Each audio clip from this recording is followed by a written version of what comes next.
from Umai Dry. Today we're making Umai Salame, making a beautiful Sopressata using traditional ingredients and Umai Dry material to make your casings.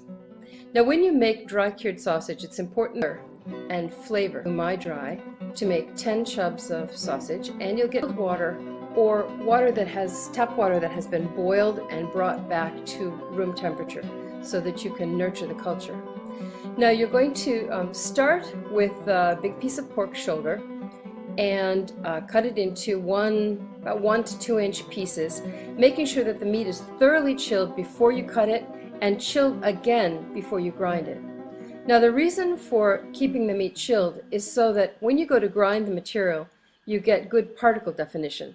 This will enable you to have much more even drying when you dry it in the fridge, and a much nicer texture to the finished product.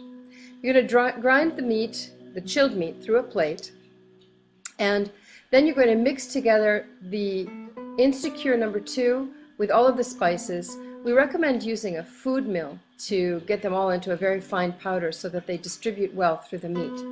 Now you're going to knead this cure and spice and salt mixture into the meat until it begins to stiffen. When that happens, then you take your dissolved culture and mix it into the meat again thoroughly to get it very evenly distributed, and continue that until it has become stiff again. Now we're demonstrating how to make the chubs from the Umai Dry material.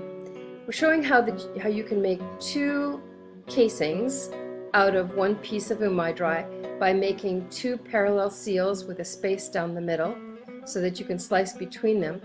If your vacuum sealer does not have a wet sealing function, if it has only 1 sealing function, be sure to seal 2 times in the same location so that you get a thorough seal with the Umai Dry material.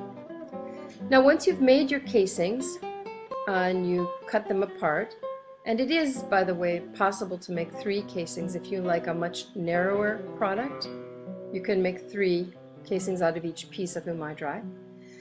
When you've made the casings, then you want to put the casing onto the stuffing horn and feel the horn very carefully, ensuring that there are no air pockets. Now when you use Umai Dry to make your salumi casing, you will not need to do any pricking or moisturizing, or it's much easier to handle and gives you a much cleaner product. You do, however, have to stuff it out very evenly and carefully so there's no air pockets. Now once you have the sausage stuffed into the casing, you want to cut a piece of the VacMouse vacuum aid material that enables your food saver type of sealer to seal it. Put it inside the end so that it's covering both the vacuum chamber gasket and the sealing bar, and draw a vacuum on it. We recommend also making a second seal further back of your original seal as a backup.